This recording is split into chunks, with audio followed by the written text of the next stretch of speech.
Hey everyone, welcome back. We're going to take a look at the Chapter 6 regular review, just to help some of you guys out, especially if you missed the class. So we're going to start off with given f of x and g of x, find f of f minus g. So we're going to do, helps if I have that on, 5x squared plus 12x minus 7 minus 3x minus 1. So by like terms, we're going to keep the 5x squared. 12x minus 3x is 9x. Negative 7 minus minus, so this really becomes plus 1, is minus 6. And as always, pause the video as needed. I am going to run pretty fast, mainly because I do want to go home. It's after school. I want to go home. So again, pause video as needed. Next, we have 3x minus 5 and 2x. Find f times g of x. So we're going to do 2x times 3x minus 5. So by distributive property, we get 6x squared minus 10x for our answer.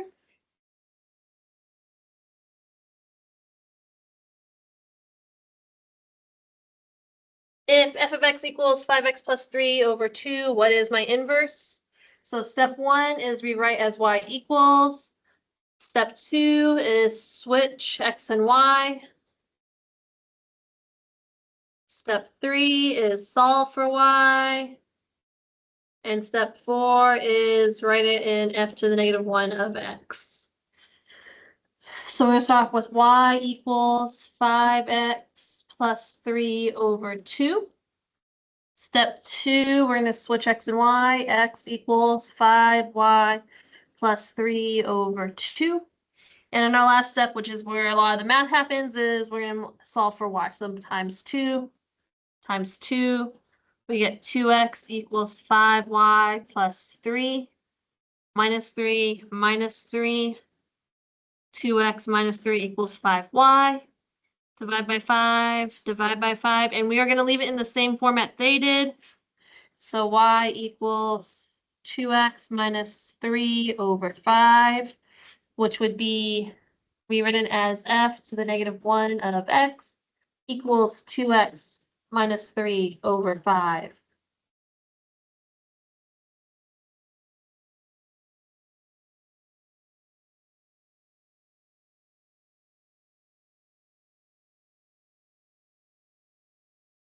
Next, we're going to take a look at what is the domain. So there are 23 questions on this. So what is the domain?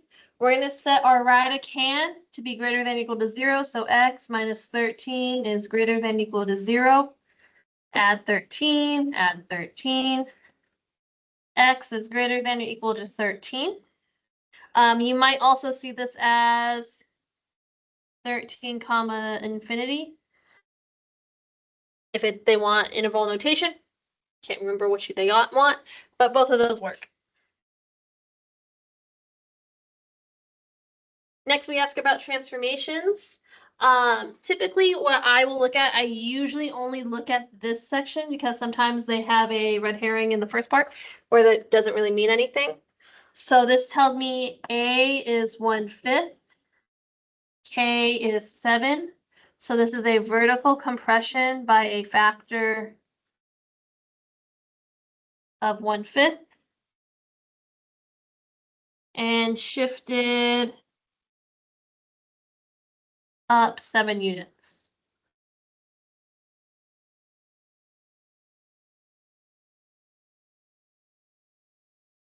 Next is what is h of 15? So this just means plug in 15 and tell me what you get. Make sure the plus 2 is on the outside. So we get 15 plus 6 is 21 plus 2. I feel like when I made this question, it was supposed to work out differently. I'm going to leave it that way. You might see it as 2 plus 2 square root of 21. I do believe on your actual test, I made it work out to a nice number, but you could simplify it as needed. But this is what I'm going to go for my final answer.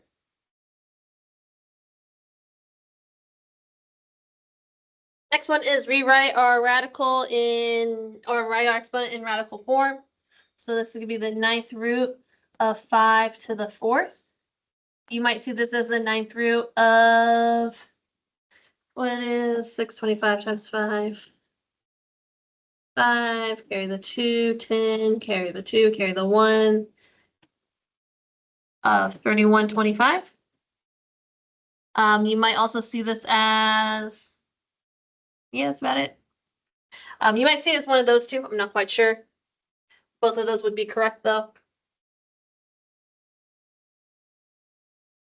All right, simplify plus minus square root of 156, x to the 9th, y to the 41st.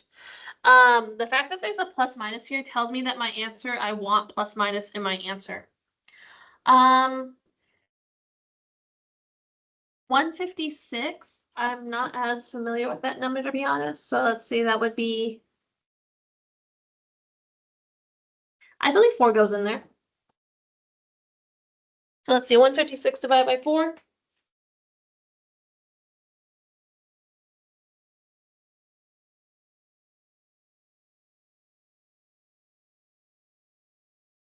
Is 39.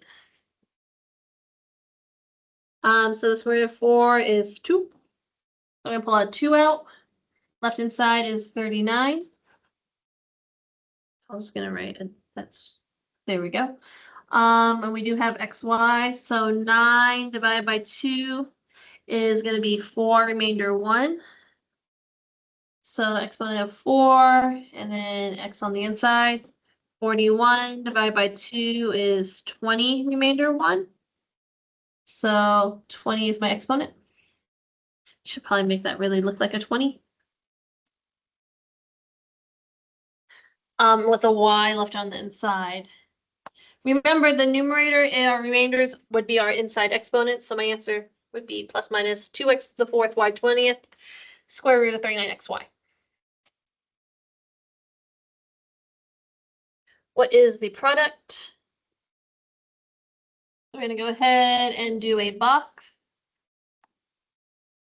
You do have your school calculator.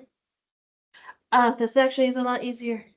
This is a difference of squares. This is a plus b, a minus b, which makes it so much easier because that is just makes it a squared minus b squared. So this is going to be 49 times 8 minus 9 times 12.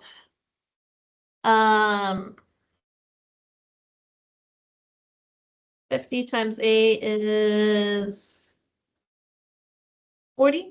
So this is going to be minus 8, 392. So this is 392 minus 36.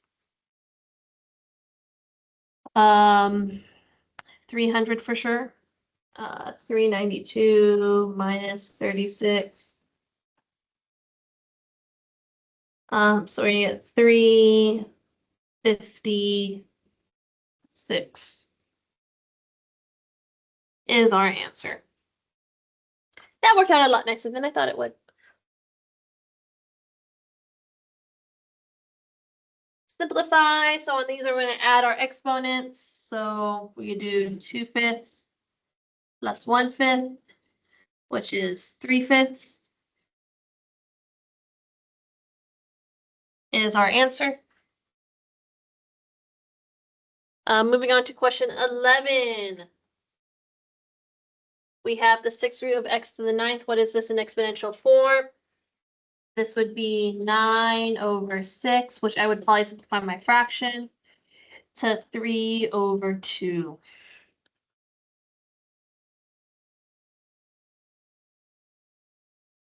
Moving on to question 12. We're going to subtract here. So this is really going to be properties of exponents. Says to take the 3/4 and subtract 1/5. So 20 I think is my common denominator. So 15 over 20 minus 4 over 5 over 20 would be 11 over 20. So my answer is t to the 11/20ths.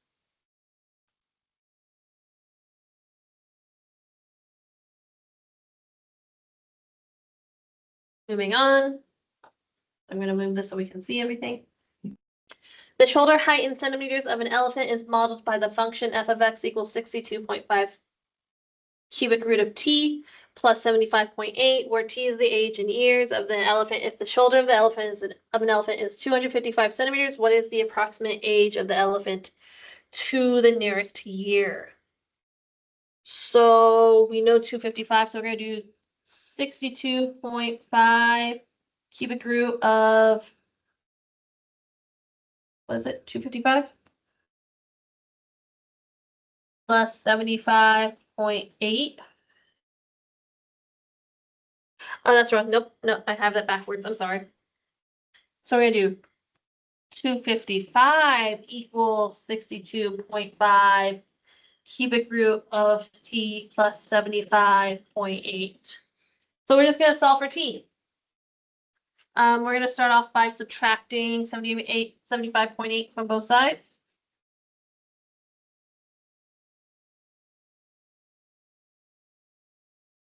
And because I do want to go home, we are going to go ahead and start using the calculator for some of these calculations. 255 minus 75.8.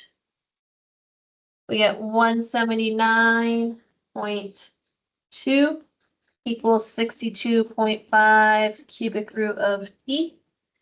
So then we're going to divide this by 62.5.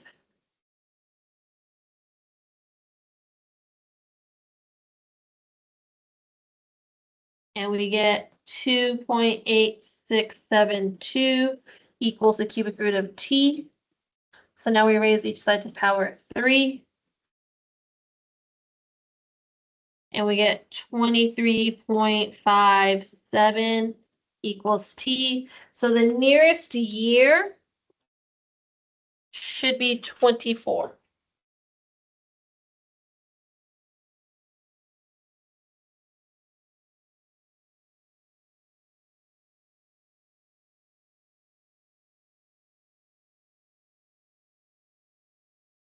There are a couple other ways that you can look at that, but we'll talk about that at a different time of the year when we do ACP review. Next is what makes the equation true. I do know this is a multiple choice question. What I would do is in my calculator, I would graph 8 to the 2x is what I would graph in my calculator and see when that actually, because it actually is a nice number. The 8 to the 12th. No, 8 to the 6th. So this is actually, this here is actually 8 to the 6th. So for me to get 8 to the 6 equals 8 to the 2x, x is 3. But if you graph 8 to the 2x in the calculator and pull up the table, is actually how I would do that problem. Now that I look at this question, this shouldn't be on this test, but it is what it is. Well, you can. You just had to actually know your powers of 8. Moving on to question number 15. What value makes this equation true? Well, let's start off by cubing both sides, and we get 64 equals 2x minus 10. I'm going to add 10 to both sides. 74 equals 2x, divide by 2, divide by 2. 37 equals x. And that is my answer. It does work. Moving on. What value of x makes the equation true? So this is going to be the cubic root of 5 to the 4th equals the cubic root of 4x plus 7 squared. By doing that, they are going to be equal to each other. So 5 to the 4th, as we saw earlier, was 3125 equals, we're going to square those, 16x squared plus 4 times 7 is 28 times 2 is 56x plus 49. Why did I pick such huge numbers here to do this problem?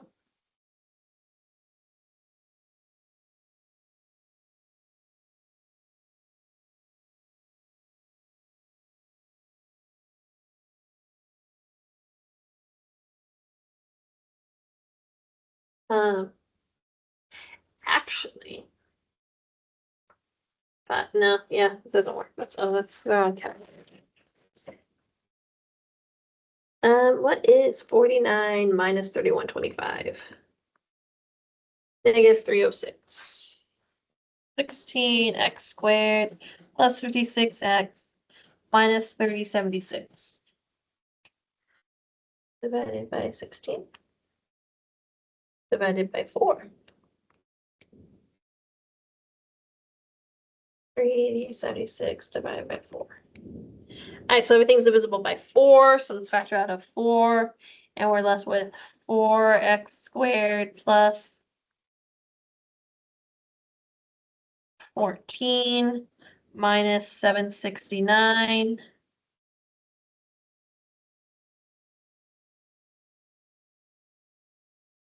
I really chose ugly numbers for this for some horrible reason.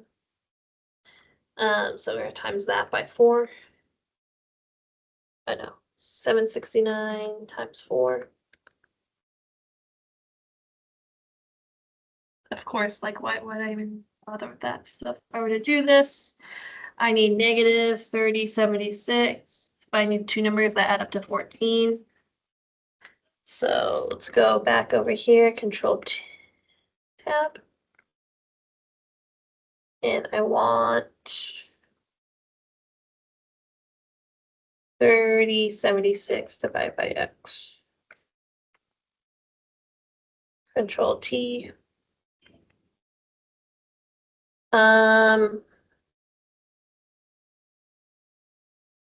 So 4 and 769. The fact that it's positive, I want a positive and a negative. Let's see here.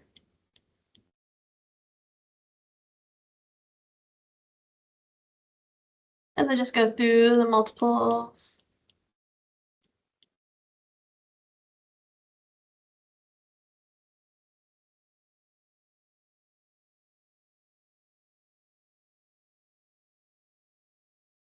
I'm trying to figure out why I chose such an ugly problem for this. That means there might be a typo on this review, but that's okay. So tab, I want 5 to the escape, clear everything out, yes. 5 to the 4/3. And I want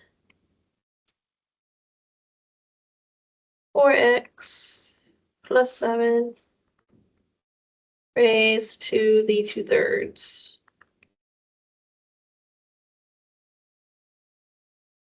Control T.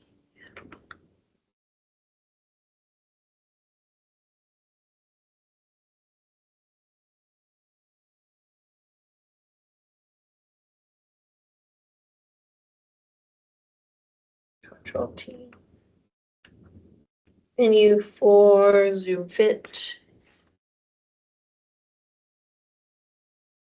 a lot nicer than I thought it would be. There's 2 answers. Menu 6, 4. Menu 6, 4.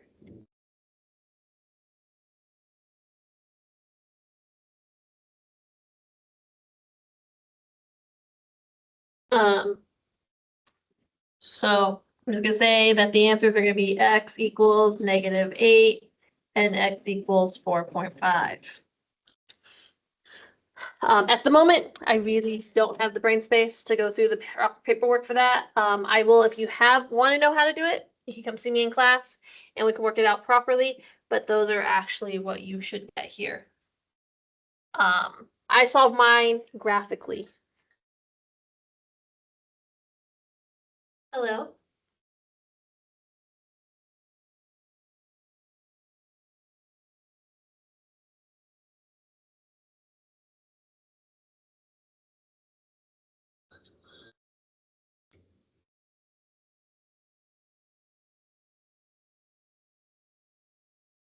What do you want me to do with it?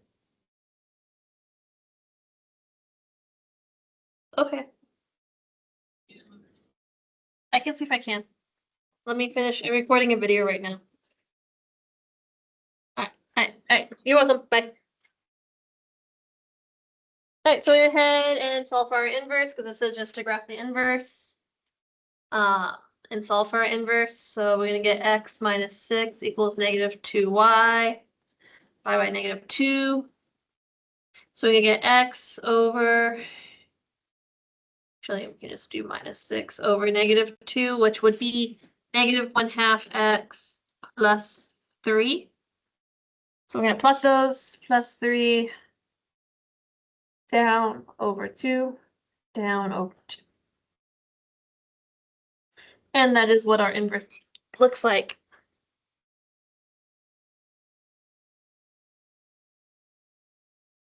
Moving on to question 18. Graph the new function. So if I graph this in the calculator, which is what I'm expecting you guys are doing, I'm going to go right 7 down 2.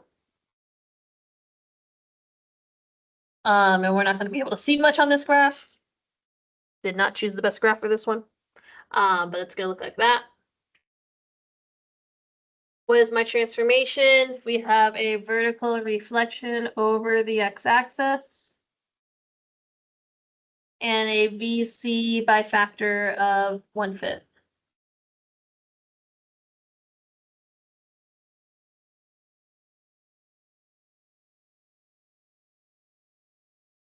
What value makes the equation true? So we're going to subtract 10 from both sides.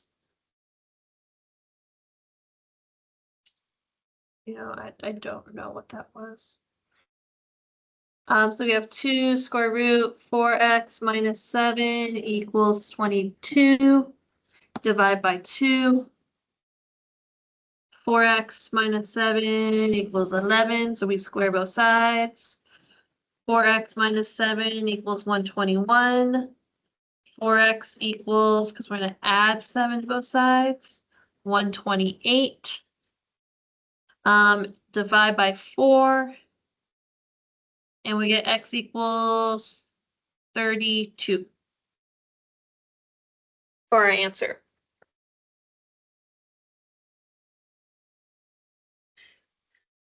So I do have to take into account the original when we do this one. So I have 2x square root of x plus 4, and we're going to shift the graph right 1.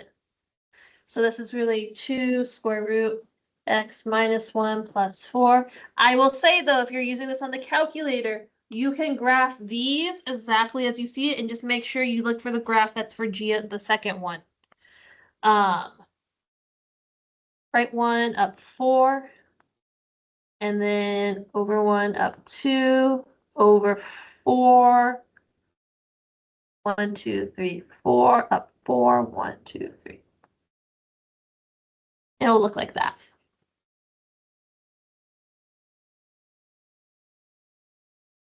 Moving back. So this is part of our chapter 5 review. We want to make sure that we can go ahead and factor. So first two, last two. They have x cubed in common, so x minus 3. They have negative 8 in common, x minus 3. So we have x cubed minus 8 and x minus 3. You're supposed to recognize that this is a difference of cubes. So we're going to keep the x minus 3, but we are going to break this one into our special factoring technique, which is a minus b cubed is a minus b a squared plus ab minus plus b squared. So based on that, I should have x minus 2 x squared plus 2x plus 4. So this is the complete factorization. And for our last question, what is the end behavior? So we say f of x goes to negative infinity, or as x approaches negative infinity, f of x approaches negative infinity. As x approaches positive infinity, f of x approaches positive infinity. That's our end behavior. And the number and zeros, we have 3 real zeros. Don't know what they quite are. I'm not going to be too specific, but I do know they cross 1, 2, 3. That is the end of our review. So hopefully it helps you out. There is that one problem that I need to go a bit more in detail, but we'll talk about that later in class. And I will see you guys next time. Bye.